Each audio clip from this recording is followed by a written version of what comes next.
क्या होगा अगर मैंने आपसे कहा कि ट्रेडर्स के फेल होने का सबसे बड़ा कारण उनका सिस्टम नहीं है, यह है कि वे किसी और के सिस्टम का उपयोग कर रहे हैं, किसी और के सपने का पीछा करने के लिए, किसी और की समय सीमा पर। और उस गलती की कीमत कभी कभी ये सब कुछ होता है। ये वित्तीय सलाह नहीं है, ये एक मनोवैज्ञानिक एक्सरे है कि क्यों सबसे स्मार्ट, सबसे अनुशासित व्यापारी भी हार जाते हैं। और ये $3 लाख के वेकअप कॉल से शुरू होता है। धारा 1, $3 लाख का वेकअप कॉल। वॉल स्ट्रीट पर 8 साल के अनुभव वाले एक ट्रेडर लुकास ने एक सिद्ध सिस्टम का उपयोग करके 60 दिनों में $3 लाख गवा दिए। अनुशासित और डेटा संचालित होने के बावजूद वो इसलिए फेल हो गया क्योंकि सिस्टम एक मनोवैज्ञानिक बेमेल था। उसे हाई फ्रीक्वेंसी निर्णय नापसंद थे और वो नियंत्रण चाहता था, जबकि सिस्टम इसके विपरीत मांग करता था। सिस्टम दूसरों के लिए काम करता था, लेकिन वो उसके लिए फिट नहीं था। असली सबक सही सिस्टम खोजना नहीं है, बल्कि खुद को समझना और एक ऐसा सिस्टम बनाना है जो आपकी अपनी मानसिकता के साथ संरेखित हो। यह खंड पाठक को ईमानदारी से खुद से ये पूछने की चुनौती के साथ समाप्त होता है कि वे व्यापार क्यों करते हैं। धारा 2, परफेक्ट सिस्टम का झूठ। गोल्डन सेटअप का पीछा करना बंद करें। अगर परफेक्ट सिस्टम काम करते तो 90% ट्रेडर अभी भी पैसे क्यों गवाते? सच्चाई यह है कि परफेक्ट सिस्टम मौजूद नहीं है। हर सिस्टम बाजार के बारे में कुछ खास धारणाओं पर बनाया गया है, और अगर वे धारणाएं आपकी अपनी धारणाओं से मेल नहीं खाती तो आप फेल हो जाएंगे। एशले को लें, एक ट्रेडर जिसने 6 अलग अलग सिस्टम खरीदे केवल ये जानने के लिए कि वे सभी काम करते थे किसी और के लिए। वो एक सिस्टम हॉपर थी क्योंकि हर एक खराब मनोवैज्ञानिक फिट था। ये ऐसे है जैसे जूते पहनना जो फिट नहीं होते, चाहे वे कितने भी अच्छे हों, वे दर्द पैदा करेंगे और आपको हार मानने पर मजबूर कर देंगे।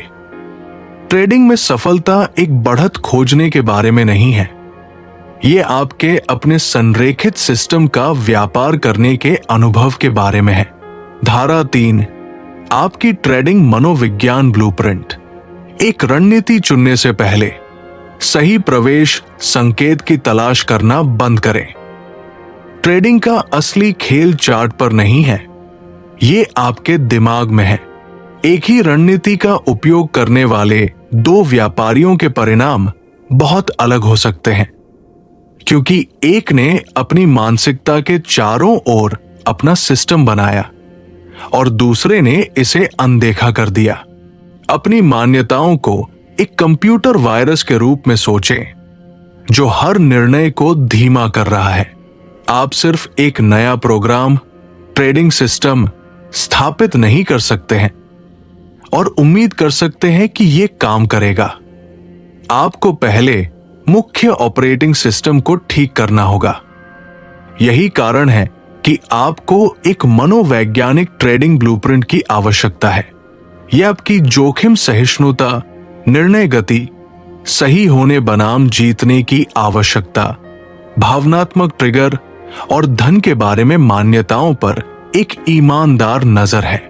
जब आप अपना खुद का ब्लूप्रिंट जानते हैं तो आप उन रणनीतियों का पीछा करना बंद कर देते हैं जो फिट नहीं होती हैं, ओवर ट्रेडिंग बंद कर देते हैं और खुद को किसी और के मापदंडों से आंकना बंद कर देते हैं। ये आत्मज्ञान आपकी सबसे बड़ी ट्रेडिंग बढ़त है। धारा 4, विश्वास ऑडिट। आपको वास्तव में क्या चला रहा है? ट्रेडर इसलिए फेल नहीं होते क्योंकि उनमें अनुशासन की कमी होती है। वे इसलिए फेल होते हैं क्योंकि वे अवचेतन मान्यताओं से काम कर रहे होते हैं जो उनके हर कदम को तोड़फोड़ करते हैं। एली, एक अनुशासित ट्रेडर, ने इसे कठिन तरीके से सीखा। वो लगातार अपनी सफलता को कमजोर करता रहा, क्योंकि उसके पिता के बाजार दुर्घटना से उपजी एक छिपी हुई मान्यता थी कि ट्रेडिंग में सफलता तबाही का कारण बनेगी। ये मान्यताएं एक मूक एल्गोरिदम की तरह काम करती है। ये नियंत्रित करती है कि आप कब प्रवेश करते हैं, कब हिचकिचाते हैं या कब प्रतिशोधी व्यापार करते हैं। बाजार सिर्फ ट्रेडों की पेशकश नहीं करता है, ये उन गहरी मान्यताओं को ट्रिगर करता है। सामान्य लोगों में अगर मैं हार गया तो मैं एक हारे हुए व्यक्ति हूं, या अधिक व्यापार का मतलब अधिक नियंत्रण है शामिल है। सफल होने के लिए आपको इन मान्यताओं का ऑडिट करना होगा। ईमानदारी से खुद से पूछें कि आप पैसे, जोखिम और दबाव में खुद के बारे में क्या मानते हैं, और ये मान्यताएं कहां से आई है। आप उसे ठीक नहीं कर सकते जिसे आप नहीं देखते हैं। कुंजी एक सही रणनीति खोजना नहीं है, ये उन कहानियों को समझना है जो आपने खुद को बताई है। ये जागरूकता आपका सबसे शक्तिशाली उपकरण है। धारा 5, स्थिति का आकार निर्धारण। अधिकांश ट्रेडर प्रविष्टियों और सेटअप पर ध्यान देते हैं, लेकिन यही खातों को बर्बाद नहीं करता है। स्थिति का आकार निर्धारण लाभ और अस्तित्व का छिपा हुआ इंजन है। ये ग्लैमर्स नहीं है, लेकिन ये सबसे महत्वपूर्ण कारक है। बहुत बड़ा आकार आपके दिमाग को तोड़ देता है, जिससे घबराहट और अति सुधार की मौत की सर्पिलता होती है। स्थिति का आकार निर्धारण भावनात्मक इंजीनियरिंग है। सही आकार लाभ को अधिकतम करने के बारे में नहीं है, ये खेल में बने रहने के बारे में है। सामान्य 1% नियम सिर्फ एक शुरुआती बिंदु है।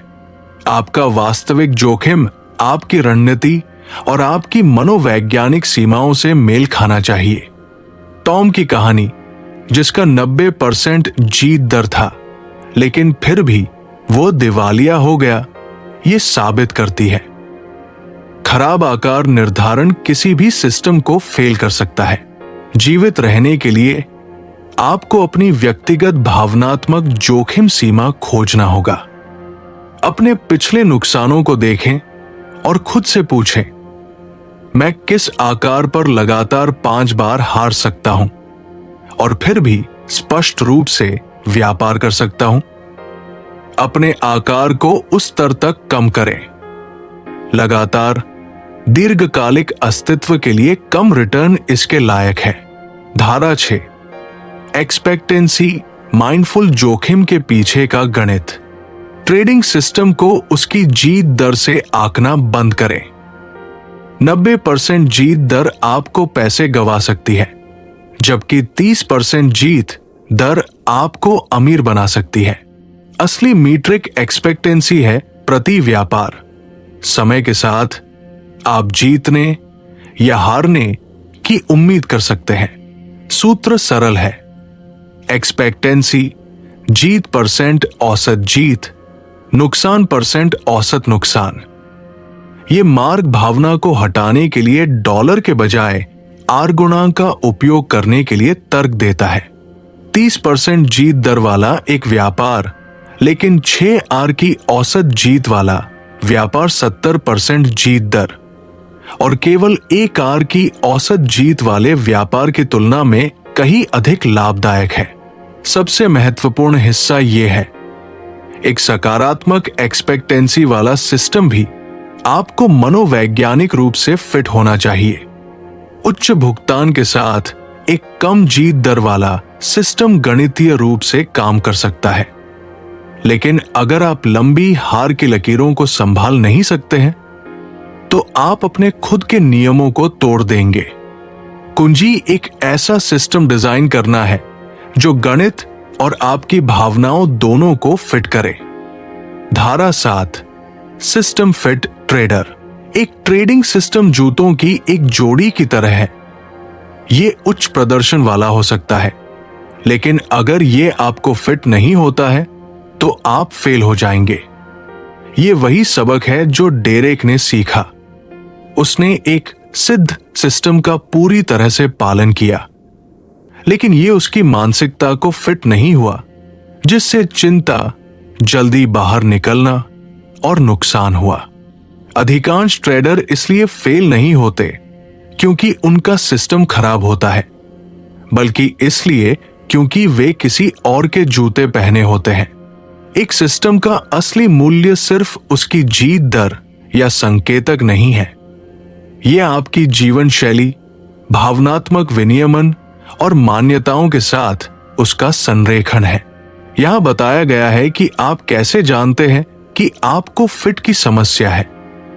आप व्यापार करने के बाद थका हुआ महसूस करते हैं, आप सेटअप छोड़ देते हैं, या आप लगातार अपनी रणनीति को समायोजित कर रहे हैं। ये एक अनुशासन का मुद्दा नहीं है, ये एक बेमेल है। कुंजी यह है कि दूसरों के लिए क्या काम करता है उसका पीछा करना बंद करें और एक ऐसा सिस्टम बनाएं जिसे आप बिना प्रतिरोध के निष्पादित कर सकें।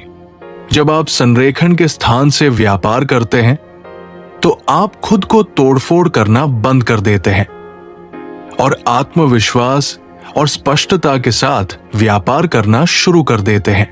धारा 8, पवित्र ग्रेल आप है, थार्प थिंक में आपका स्वागत है। क्या होगा अगर आपने ट्रेडिंग के बारे में जो कुछ भी सोचा था वो उल्टा था? थार्प थिंक एक क्रांतिकारी दृष्टिकोण है जो कहता है कि बाजार युद्ध का मैदान नहीं है, आपका अपना दिमाग है। ये तर्क का एक उल्टा है। बाहरी संकेतों का पीछा करना बंद करें और अंदर की ओर ध्यान केंद्रित करना शुरू करें। मैं और अधिक ट्रेड कैसे जीतूं? पूछने के बजाय एक थार्प थिंक ट्रेडर पूछता है, मैं अपनी भावनाओं को बेहतर तरीके से कैसे प्रबंधित करूं? यह दृष्टिकोण 3 स्तंभों पर टिका है। आत्म जागरूकता, व्यापार को एक दर्पण के रूप में उपयोग करना। सिस्टम फिट, एक ऐसा सिस्टम चुनना जो आपकी मानसिकता के साथ संरेखित हो। और स्थिति का आकार निर्धारण, अस्तित्व के लिए जोखिम को नियंत्रित करना। थार्प थिंक का असली उद्देश्य आपको खुद का एक परिवर्तित संस्करण बनने में मदद करना है जो सफलतापूर्वक व्यापार कर सकता है। बाजार को हराने के लिए एक दुश्मन नहीं है, बल्कि आपके गहरे विश्वासों और भयों को दर्शाने वाला एक दर्पण है। पवित्र ग्रेल एक जादुई सिस्टम नहीं है, ये आप है। एक बार जब आप अपने विश्वासों और कार्यों को संरेखित करने का काम कर लेते हैं। धारा 9, ट्रेडर का दर्पण पहचान, व्यवहार, परिणाम। एक ही सिस्टम और खाते वाले 2 व्यापारियों के परिणाम बहुत अलग हो सकते हैं क्योंकि वे अलग अलग पहचान से व्यापार कर रहे हैं। बाजार में आपका हर कार्य इस बात का सीधा प्रतिबिंब है कि आप अपने बारे में क्या मानते हैं। उदाहरण के लिए, नुकसान का पीछा करना अक्सर शर्म से जुड़ी पहचान से प्रेरित होता है। ये एक अनुशासन का मुद्दा नहीं है, ये एक पहचान का मुद्दा है। मार्कस, एक इंजीनियर जिसने सभी नियमों को समझा फिर भी फेल हो गया क्योंकि वो खुद को स्मार्ट साबित करने के लिए व्यापार कर रहा था। उसका हर कदम उसके लायक का एक परीक्षण था। अपने परिणामों को बदलने के लिए आपको पहले अपनी पहचान बदलनी होगी। प्रदान किया गया अभ्यास आपको व्यापार के बारे में अपने गहरे भयों और कहानियों को उजागर करने में मदद करता है। एक बार जब आप इनसे अवगत हो जाते हैं तो आप एक नई पहचान स्क्रिप्ट लिख सकते हैं। एक नया विश्वास कि आप एक ट्रेडर के रूप में कौन है। यह आपके दृष्टिकोण को क्या मैं ये सही कर रहा हूं से ये मैं हूं में बदल देता है, जिससे स्थिरता आपकी आत्मछवि का एक स्वाभाविक उपोत्पाद बन जाती है। धारा 10, अपने चारों ओर एक सिस्टम बनाएं, न कि बाजार के चारों ओर। ट्रेडर इसलिए फेल होते हैं क्योंकि वे खुद पर आधारित नहीं बल्कि बाजार पर आधारित सिस्टम बनाते हैं। जब बाजार की स्थितियां बदलती है तो उनके सिस्टम टूट जाते हैं, जिससे अराजकता होती है। दीर्घकालिक सफलता की कुंजी एक सार्वभौमिक सिस्टम खोजना नहीं है, बल्कि एक व्यक्तिगत सिस्टम बनाना है जो आपकी अद्वितीय मानसिकता और जीवन शैली का सम्मान करे। इसके लिए एक नए दृष्टिकोण की आवश्यकता है। संरेखण पर केंद्रित एक 5 भाग सिस्टम ब्लूप्रिंट। बाजार लेंस। आपके लिए कौन सी स्थितियां सबसे स्वाभाविक लगती है, ट्रेंडिंग या रेंजिंग? समय सीमा। क्या आप 5 मिनट के चार्ट के लिए आवश्यक फोकस को बनाए रख सकते हैं? या दैनिक चार्ट आपके धैर्य के लिए बेहतर फिट है? जोखिम। क्या आपके जोखिम नियम आर गुणांक में मापा गया आपकी भावनात्मक सहिष्णुता के साथ संरेखित है? नियम। क्या आपकी प्रवेश और निकास नियम आपके सोचने के स्वाभाविक तरीके से मेल खाते हैं? अनुष्ठान। कौन सी आदतें आपको स्थिर और सुसंगत रखेंगी? एक सिस्टम जो आपको महसूस कराता है, वो प्रतिरोध को समाप्त करता है, आपकी प्रक्रिया में विश्वास बनाता है और अंततः एकमात्र वास्तविक बढ़त प्रदान करता है। यदि आपका सिस्टम फिट नहीं होता है तो वो अंततः फेल हो जाएगा, चाहे वो कागज पर कितना भी अच्छा क्यों न लगे। कई ट्रेडर अपनी यात्रा की शुरुआत स्वतंत्रता की तलाश में करते हैं, केवल पैसे और सत्यापन की आवश्यकता से फंस जाते हैं। उनका आत्ममूल्य उनके व्यापार परिणामों से बंध जाता है, जिससे चिंता और पीछा करने की एक निरंतर स्थिति पैदा होती है। पाठ से मुख्य अंतर्दृष्टि यह है कि स्वतंत्रता लक्ष्य नहीं है, ये एक दुष्प्रभाव है। ये जीत से नहीं बल्कि मानसिकता और पहचान में एक मौलिक बदलाव से आता है।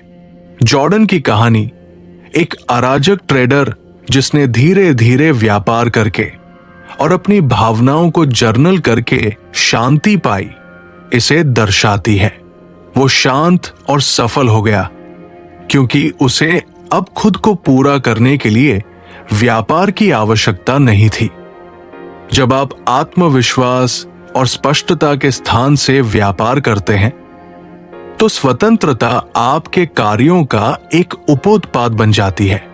यह आपको एक जुआरी से एक अभिभावक और एक पीछा करने वाले से एक निर्माता में बदल देता है। आप स्वतंत्रता के लिए व्यापार करने से स्वतंत्रता से व्यापार करने की ओर बढ़ते हैं।